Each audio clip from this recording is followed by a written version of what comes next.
Is my hair lopsided? No, you look good. Mm. Hey, and welcome to our first installment of Conversations with Black Women in Tech. Oh, And it's so ironic and hilarious that our first episode we had tech issues. So that's funny. But so I'm glad we're here. We're a little frazzled, but we getting it done. So welcome, friend. How are you? Tell us a little bit how about yourself. are you? I'm doing good.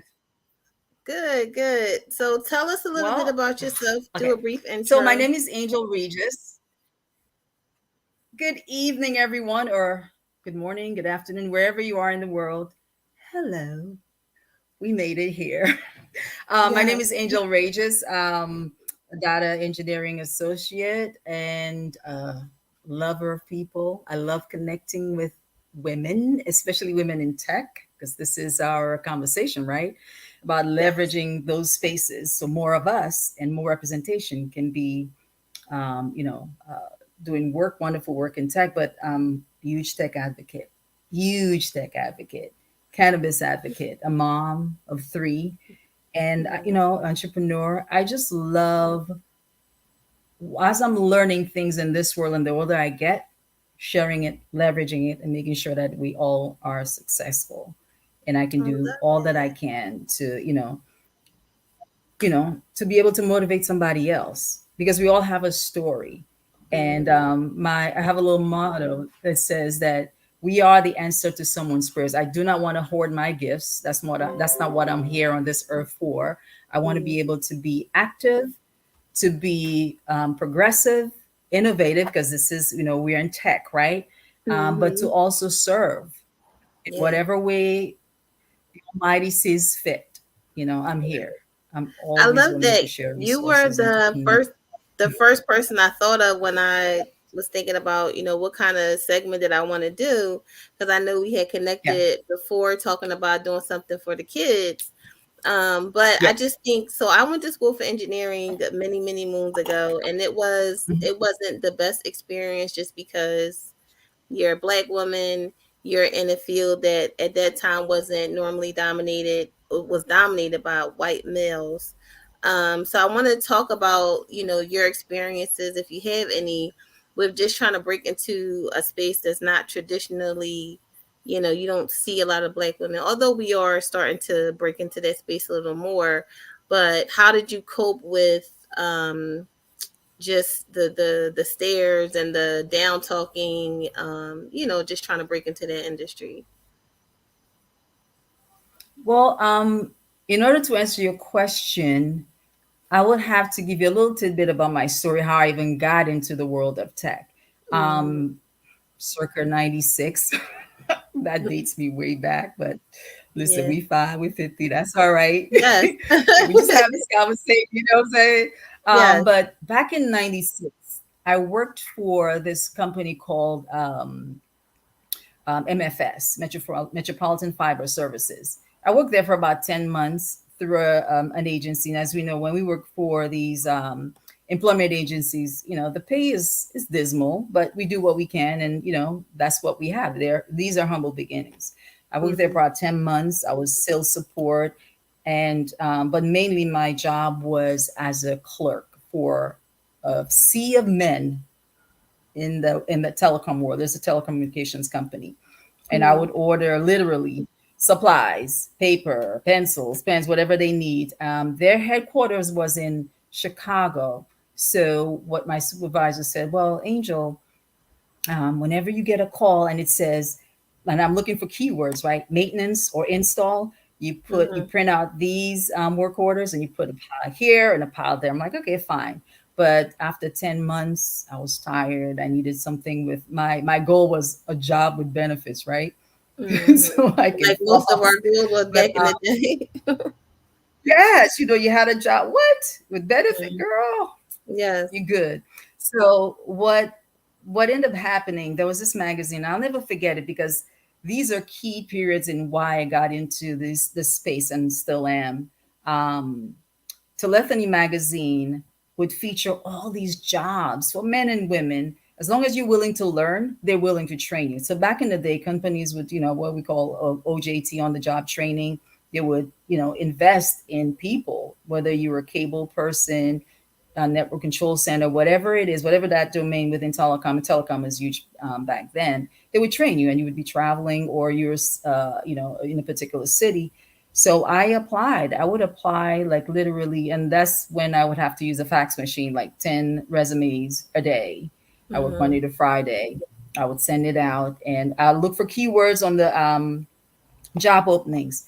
Willing to train, willing to learn. Okay, that's for me. I didn't even care about the title. These are the words that I was looking for. But another thing that occurred, and I think that really piqued my interest into women can do what? There was this young lady called Charmaine Henry. And I remember these things because these are things that sort of help um, change the scope of how I saw women in a space that I didn't understand yet. I remember she would talk to these guys. It was just one girl. She's Jamaican.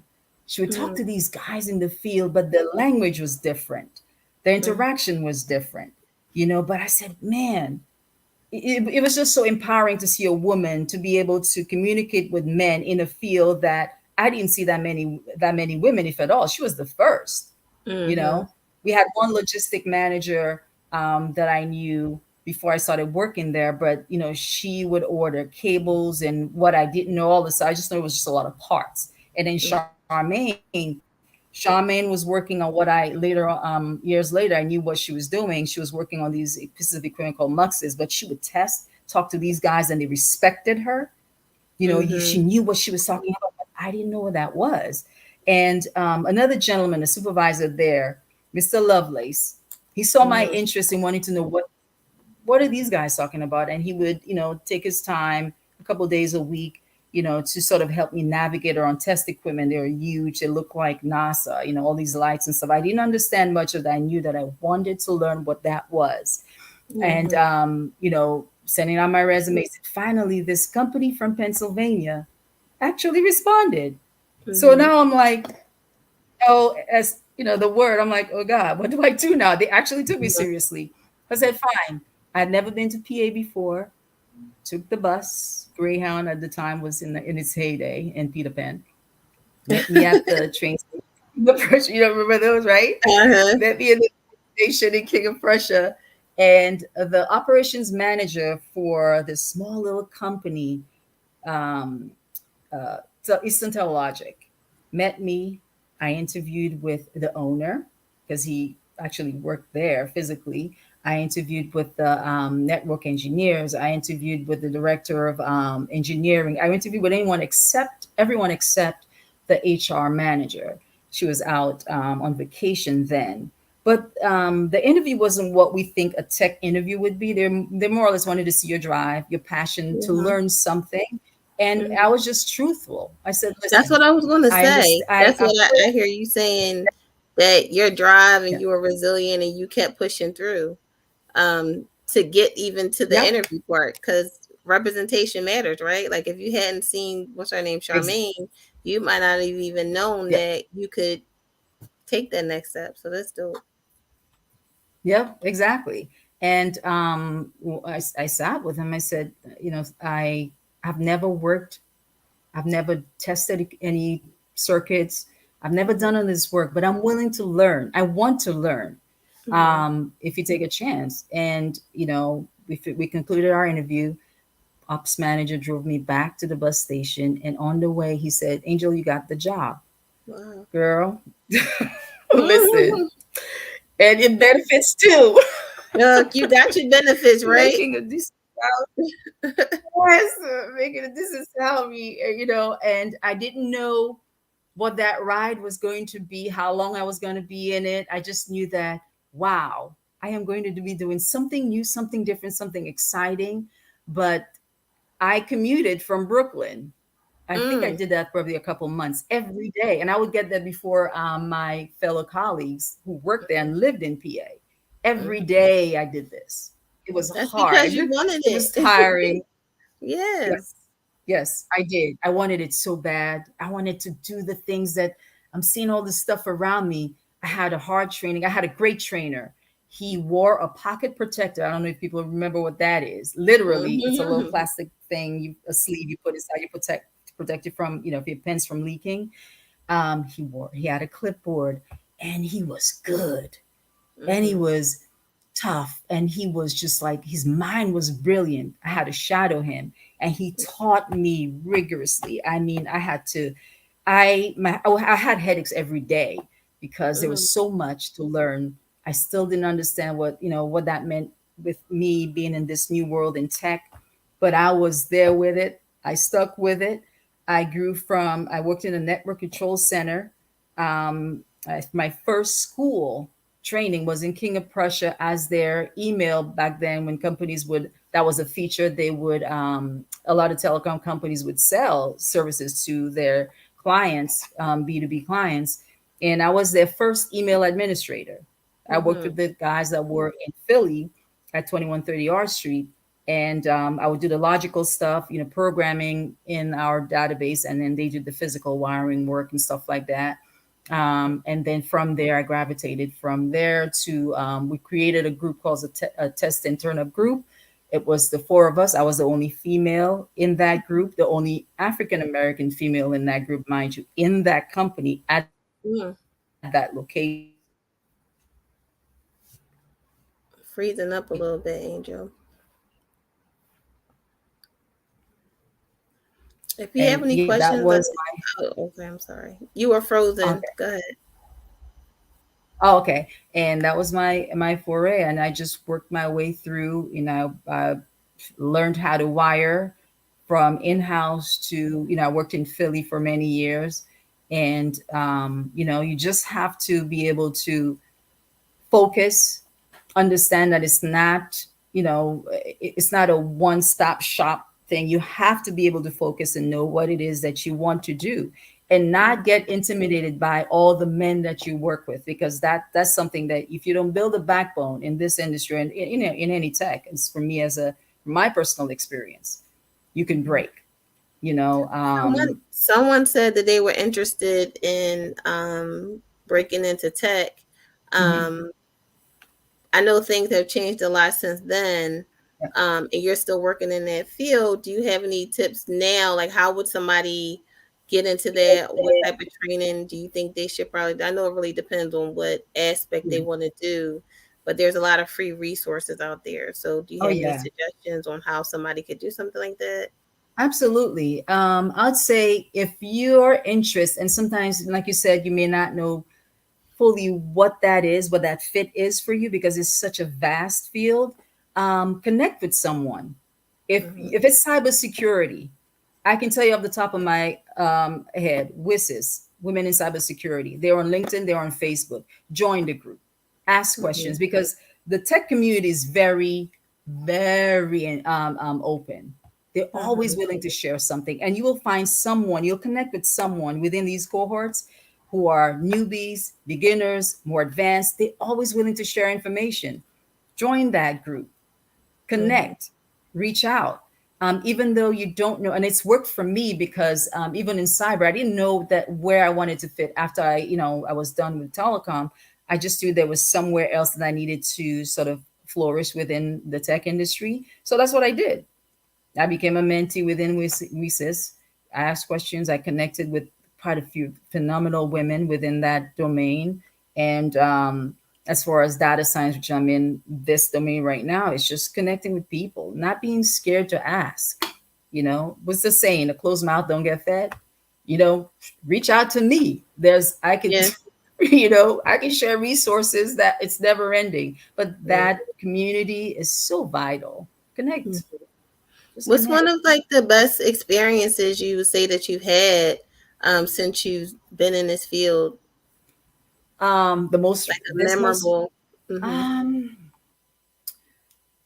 I'd say in telecom, it was me working with a gentleman I worked with through this company called Zayo, and I worked there for many years, and we were able to help, before Cricket Communications came into Southeast, and they were building their network. We were a big part of what they are now today within they're actually in Trooper right off of 422. So that was a big project. It was just me, this gentleman, our field techs, and an engineer, and we worked, and I learned how to, you know, pretty much how that network looks like logistically and physically. I didn't work in the field anymore, but it was just great to work in such a vast project and to see it, emerge into what it is today. So yeah, that was exciting. And as far as now in the data, which I love. I'm just getting my feet wet in this domain. That I actually, interviewed one of my biggest tech interviews and made it through. And now, I have a, year-long apprenticeship with a worldwide company, which is, sought after with Accenture. So I Wow. think that's cool. Yeah. Congratulations. Have Thanks. you learned anything about yourself, on this journey, some things you didn't know about yourself? Um, I think one thing I can think of is I thought I was done with tech. Like, wait, I've done it way too many years. There's got to be something else creatively that I want to do. And I just discovered no. I think what happened to me was that this other side of Angel emerged, and I want to be more of someone who, I've always liked sharing. I've, whatever I'm learning, that's just me, Mhm. right?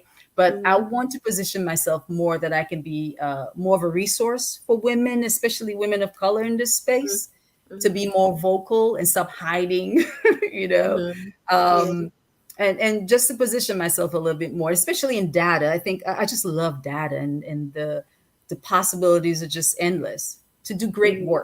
great work in Yeah. data, but to be more of a resource for women and women of a certain age, which I am. I'm 51, and here I am. I'm able to, you know, what people call second chances. I just call, just taking a chance again and seeing Mhm. what, you know, how you can do good work in this world. It's something you love. Awesome. Well, Angel, I'm so glad you came on, even though we had our little technical difficulties in the beginning. How can people find you? They want to connect with you to, get some resources. Sure. I'm on Facebook. I may not be on there as often as I'd like, but my work schedule is a little bit sometimes a little bit stringent, but I'm on LinkedIn. I'm on LinkedIn as well. And I'm also on Instagram. I'm trying to share a little bit more content with my journey. You can Mhm. reach me at Pearls and Code on Instagram, and Angel Regis on LinkedIn, Angel Regis on Facebook, and inbox me. I do answer. I love connecting with people. We have a great time online Yep. and offline, right? So I'm Yep. always willing to answer a question, always willing to have that conversation. I'm always willing to be an advocate, and to hold you accountable too. It takes work. It's Mhm. not just, oh, I want to do this, and then you have to take it seriously. I want to connect with people who are ready to take next steps. And I tell you this, Accenture is always looking for people to, and especially women, right, to come into this space, whether you have whether you're from a non-traditional tech background, or you have a technical background, or you have a technical background, within so You were breaking up a little bit. You said even if you're coming from a non-traditional background. yes, Mhm. Accenture is open to always connecting with the right candidates to work there, or within the apprenticeship program. So please connect with me. I would love to connect you with whoever I need to, whether it's Accenture or a boot camp or resources, you name it.